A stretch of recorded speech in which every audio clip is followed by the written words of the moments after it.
Before Greece became the center of world civilization, it was a cluster of small cities scattered across the Balkan Peninsula and the Aegean Islands.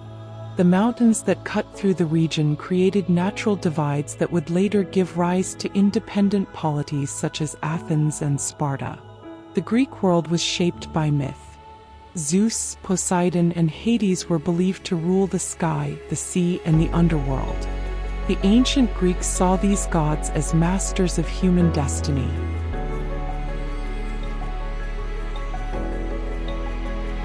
The two great civilizations that became the early foundations of ancient Greece were the Minoan civilization, centered on the island of Crete, and the Mycenaean civilization, centered on the Greek mainland.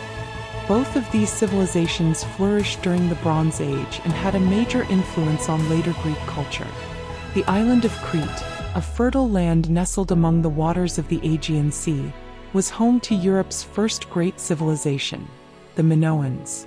Under the leadership of the legendary King Minos, the Minoans built cities that lacked large fortifications, a sign that they lived in peace and maritime glory. The Palace of Knossos, the center of Minoan culture, stands majestically with its labyrinth-like corridors. Brightly colored frescoes adorn the walls, depicting religious rituals, action-packed bull dances, and ships sailing to distant lands. The inhabitants lived as accomplished traders, sailing to Egypt and Mesopotamia, exchanging wine, olive oil, and handicrafts for gold and spices from distant lands. However, in the midst of its glory, signs of destruction began to appear. Mount Thera, located north of Crete, is starting to show signs of activity. Then one day, full of darkness, a powerful eruption rocked the sky. Volcanic ash blanketed the skies. Tsunamis swept across the shores of Crete, destroying merchant ships and wiping out coastal cities. The great Minoan civilization began to crumble, making way for new rulers from the north.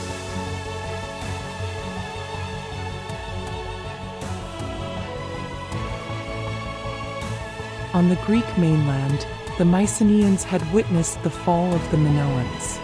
They were not traders or artisans like the Cretans, but rather formidable warriors.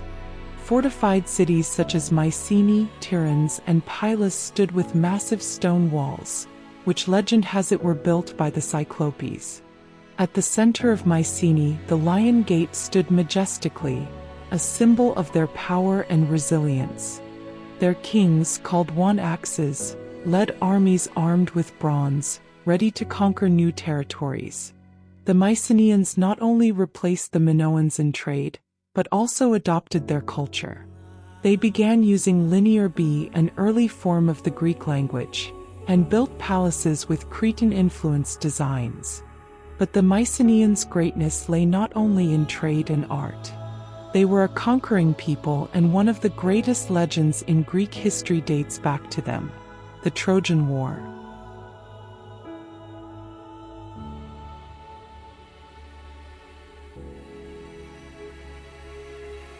In the kingdom of Mycenae, a king named Agamemnon assembled a vast army. His brother Menelaus, king of Sparta, had lost his wife Helen to the Trojan prince Paris. This was no mere personal matter. It was an excuse for the Mycenaeans to show their prowess on the battlefield. Thousands of ships sailed across the Aegean Sea, carrying the best of the Greek warriors. The invincible Achilles, the cunning Odysseus, and the kings of the various polis. For 10 years they besieged Troy, until Odysseus's ruse with the Trojan horse brought victory. The city of Troy burned in flames, while the Mycenaeans returned home with victory and loot. But their victory was short-lived. After the war, Greece was torn apart by internal conflict.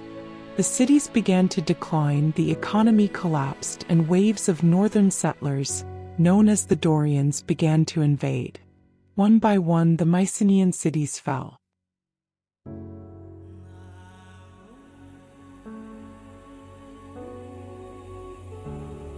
By about 1100 BCE, the Mycenaean cities had fallen. The Dorians, a more primitive but powerful people, destroyed their palaces. trade ceased, linear writing disappeared, and Greece entered the Dark Ages. But even as the Mycenaean civilization vanished, their stories lived on. In years to come, a blind poet named Homer would sing songs about the Trojan War in the Iliad and the Odyssey.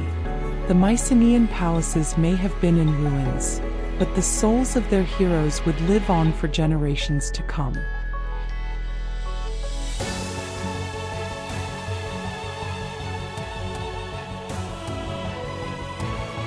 Though both were destroyed, the Minoans and Mycenaeans were never truly gone. They left behind a legacy that shaped ancient Greece. The Minoans left behind their art, architecture, and maritime culture. The Mycenaeans left behind the Greek language, military structures, and mythology that would evolve into the great stories of ancient Greece. From the ashes of their civilization, Greece would rise again in the archaic and classical periods, building great cities like Athens and Sparta, and giving birth to philosophy, democracy, and art that would change the world forever.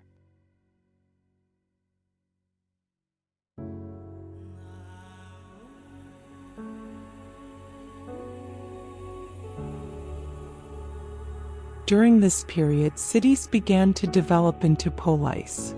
Each polis had its own unique character. Athens, center of art, philosophy, and democracy. Athens introduced direct democracy, where citizens participated in government. In the early 5th century BC, Greek cities developed into polis, city-states. Athens became the center of democracy, where citizens were free to elect their leaders. Heracles led Athens to greatness, building the Parthenon and developing art and philosophy. Meanwhile, Sparta, military state with a disciplined and harsh system of life. In Sparta, the focus was on the military. Spartan children were educated strictly from an early age through the agog system, which trained them to be tough soldiers. Corinth, wealthy trading city with a major port.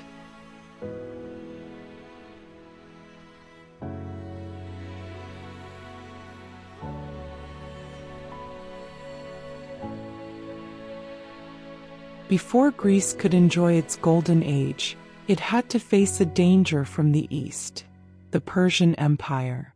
In the early 5th century BC, King Darius I of Persia saw a divided Greece as an easy target to conquer.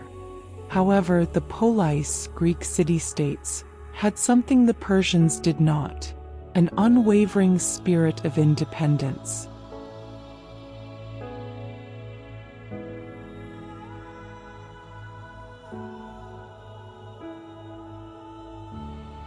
On the plain of Marathon, a small Athenian force faced thousands of Persian soldiers.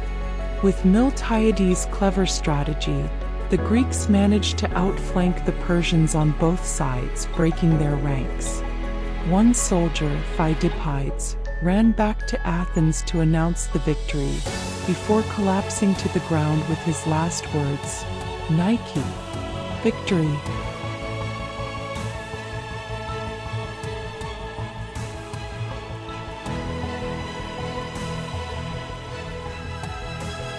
However, the victory was short-lived.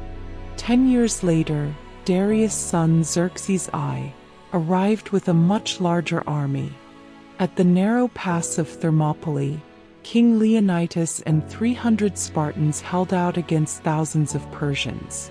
They fought to the death, giving the Greeks time to prepare for the next great battle.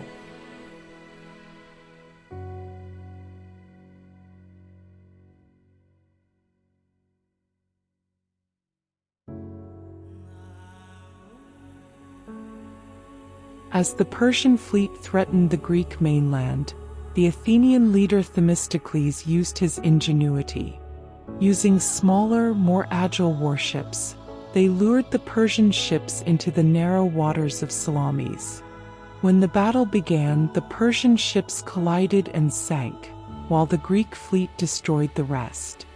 With this victory, the Persians withdrew and Greece was free from the threat of colonization.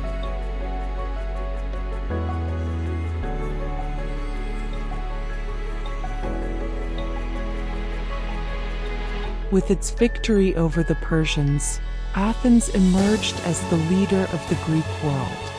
Under the leadership of Pericles 461 to 429 BCE, the city flourished, building magnificent monuments and a political system that became the basis for modern democracy.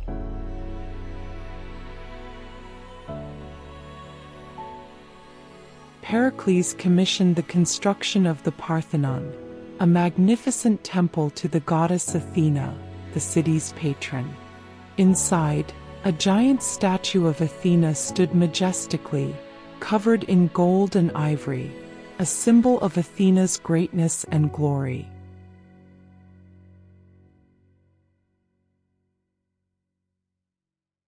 For the first time in history, Athens developed a system of direct democracy, in which every male citizen had the right to vote in the popular assembly. In the agora, the Athenians debated laws, policies, and the future of their city.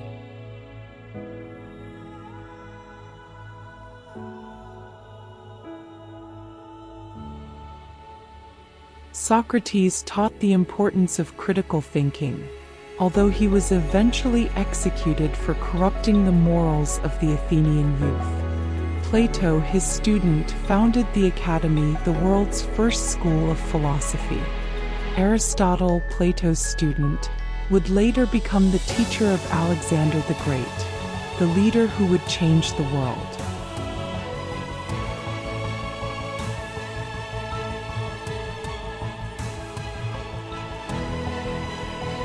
However, beneath this glory lay the seeds of destruction. Athens and Sparta, the two most powerful polis, began to distrust each other. Sparta, the leader of the Peloponnesian League, felt threatened by Athens' dominance. This conflict turned into a long war that lasted 27 years, causing suffering and destruction throughout Greece.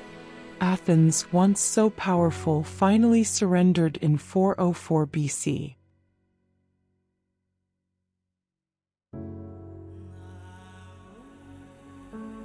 As Greece was torn apart by civil war, Macedonia, a kingdom in northern Greece, began to rise. Under Philip II and later his son Alexander the Great, the Greeks were no longer at war but united to conquer the world. With a well-trained army, Alexander crossed the Aegean Sea and defeated the Persian Empire in a series of great battles. From Egypt to India, he built the world's largest empire.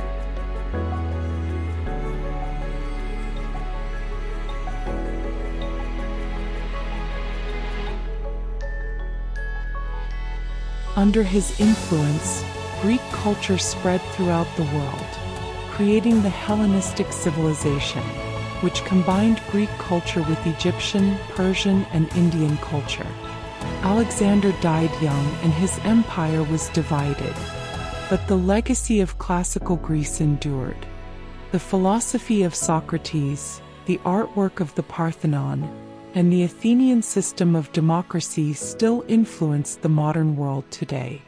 Among the ruins of the Acropolis that still stand in Athens, the echoes of this great civilization can still be heard, as if whispering to the world, "We were great and we will always be great."